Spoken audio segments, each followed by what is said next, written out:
Alors mes amis, bienvenue dans une nouvelle vidéo de mise à jour sur la crypto. Le Bitcoin est actuellement à 113 700 dollars américains.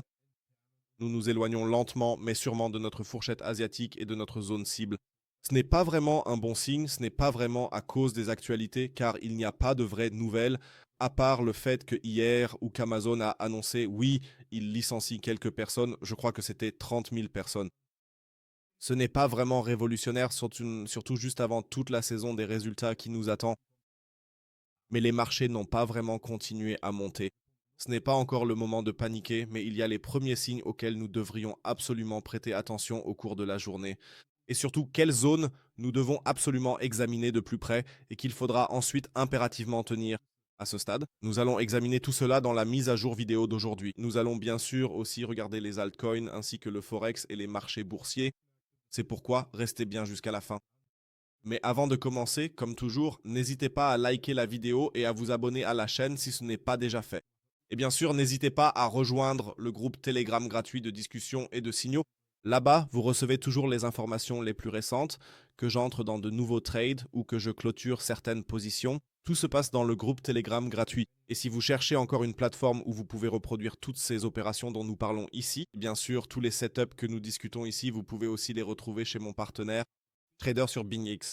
Le lien se trouve également en bas dans la description de la vidéo. Inscrivez-vous et bénéficiez jusqu'à 11 500 USDT de bonus.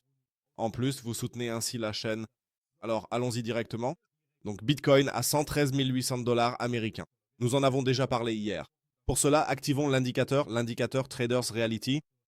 Cette boîte bleue ici en haut représente notre session asiatique. Et normalement, au début de la semaine, nous devrions toujours nous en éloigner un peu pour ensuite voir un retest à l'intérieur vers le milieu de la semaine et ensuite, pour le reste de la semaine, disons, donner la direction de la tendance. Mais maintenant, ces dernières heures, nous nous dirigeons lentement mais sûrement sous cette boîte bleue, ce qui, à mon avis, n'est pas vraiment bon à ce stade. Nous avons bien sûr encore le gap CME en dessous de nous, il faut aussi le mentionner, il va jusqu'à environ 111 200 dollars américains. Tout cela reste encore dans les limites.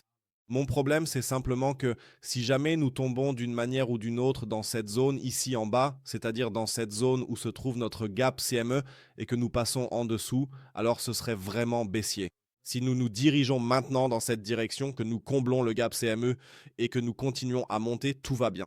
Mais nous devons repasser au-dessus de ce plus haut de la session asiatique, car à partir de demain, une semaine vraiment importante nous attend. Demain, comme je l'ai dit, nous avons la décision de la Fed sur les taux d'intérêt qui sera annoncée à 19 heures. Ensuite, bien sûr, il y aura aussi le discours de Paul. Ensuite, nous avons encore quelques données sur le marché du travail qui pourraient arriver cette semaine. Donc la journée, ou plutôt toute la semaine, et c'est vraiment chargé, pleine à craquer. Je vous l'ai reposté ici une nouvelle fois. Demain, nous aurons aussi les résultats de Microsoft, Alphabet et Meta, donc ils vont également sortir. Et puis à partir de jeudi, bien sûr, il y aura aussi la Banque du Japon, avec leur décision sur les taux d'intérêt. Donc à partir de demain soir, à mon avis, les choses vont vraiment s'accélérer ici. Et comme je l'ai dit, notre scénario baissier est toujours complètement d'actualité. Nous avons à peine manqué ma zone de vente. Nous sommes montés hier jusqu'à 116 400 à 117 500 dollars américains. Les shorts sont en fait prêts. C'est, comme je l'ai dit, l'état des lieux pour l'instant si nous descendons ici. À 111 000, ce serait à nouveau une option, disons, d'ouvrir une position longue, donc entre 112 000 et 111 000 avec un stop loss très serré, puis la possibilité de remonter, plus la décision dans les prochains jours. C'est là-dessus qu'on va vraiment se concentrer maintenant. Sinon, les taux de financement ont de nouveau légèrement augmenté. À ce stade, donc, on ne voit presque plus de financement négatif, ce qui signifie que les positions longues augmentent de plus en plus, ce qui en fait me dérange un peu dans cette mesure. Cela me dérange un peu, surtout parce que nous avons actuellement très peu de liquidités. On le voit aussi dans la heatmap, il y a eu à nouveau un léger mouvement positif, de sorte qu'à la hausse, jusqu'à environ 120 000 dollars américains, mais il y a encore beaucoup de liquidités. À court terme, la majorité se situe cependant à 111 000, ce qui correspondrait également à notre gap CME ici en bas. Cela signifie que les 111 000 sont vraiment décisifs pour les prochains jours, voire même pour les prochaines heures, et doivent absolument être surveillés de près. Passons maintenant aux altcoins. Là, Ethereum a finalement fait exactement ce dont nous avons parlé hier. Là, nous avons dit, d'accord, la ligne jaune a été franchie. Maintenant, un nouveau test serait idéal pour ensuite continuer à casser vers le haut. Et nous sommes justement en train de faire ce retest en ce moment. Cela signifie que nous sommes également ici dans une phase décisive.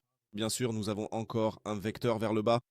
Cela veut dire qu'une petite mèche de scam ne m'étonnerait même pas en direction des 3 950 $, mais ce serait encore plutôt une correction plus petite dans cette ampleur que je ne voudrais d'ailleurs plus vraiment voir maintenant. Après avoir déjà été rejeté 5 fois ici et n'avoir franchi à la hausse qu'à la 6e tentative, ce retest devrait en fait être définitif pour ensuite lancer le rallye vers le haut si toutefois les altcoins devaient vraiment démarrer le rallye. Hier, nous avons déjà vu Melania et Trump complètement exploser. Ils ont pumpé de 30 à 35% vers le haut. Maintenant, les altcoins doivent sortir plus lentement, comme on dit si bien, sortir tout simplement plus lentement à ce stade. En termes de volume, c'est absolument horrible. Toujours. Donc nous n'avons toujours pas vraiment de volume ici non plus.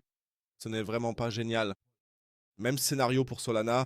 Nous avons toujours l'option que ceci ait été la vague 1, la vague 2 et que nous soyons maintenant au milieu de la vague 3 avec des objectifs entre 233 et 251 $. Mais il nous manque tout simplement le volume pour le moment.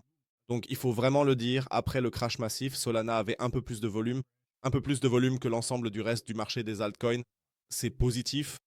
Mais ensuite, ici aussi, oui, ce n'est pas vraiment un problème, mais le volume a continué de baisser, et cela alors que les cours montaient, ou du moins légèrement montaient.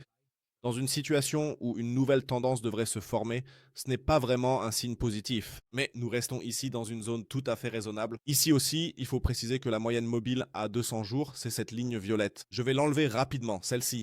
La ligne violette ici a de nouveau été acceptée comme résistance. Mais ici, contrairement à Ethereum, nous avons déjà eu le facteur positif. Le SMA 200 a été testé négativement, puis on est redescendu sur la ligne jaune, qui était auparavant une résistance, et ensuite on s'en est d'abord éloigné. Mais maintenant, nous nous dirigeons à nouveau vers cette ligne jaune.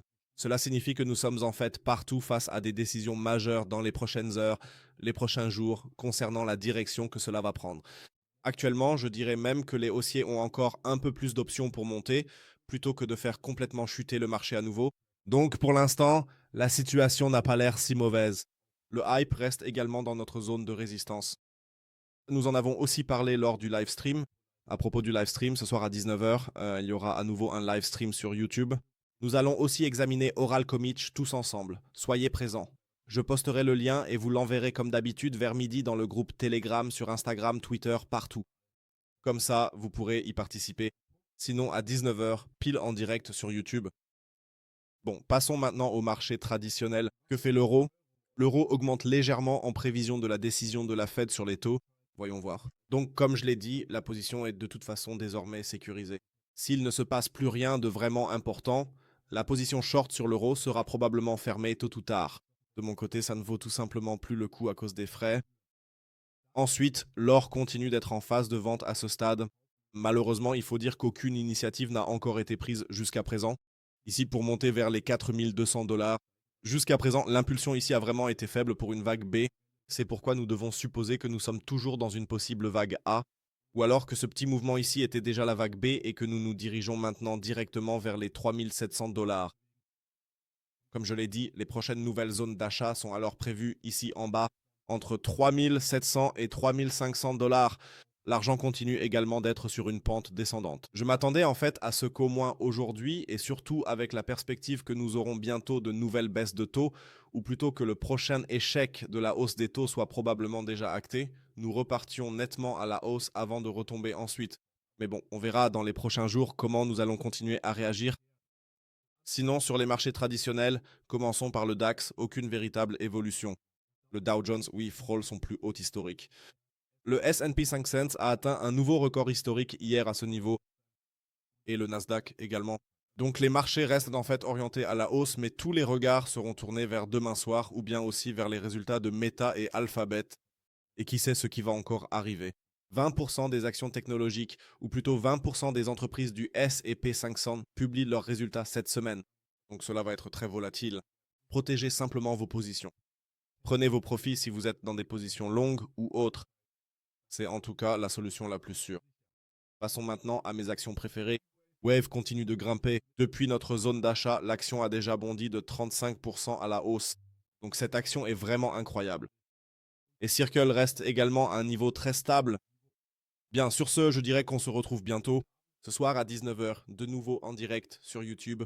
J'espère que la vidéo vous a plu. Si c'est le cas, n'hésitez pas à laisser un like à la vidéo.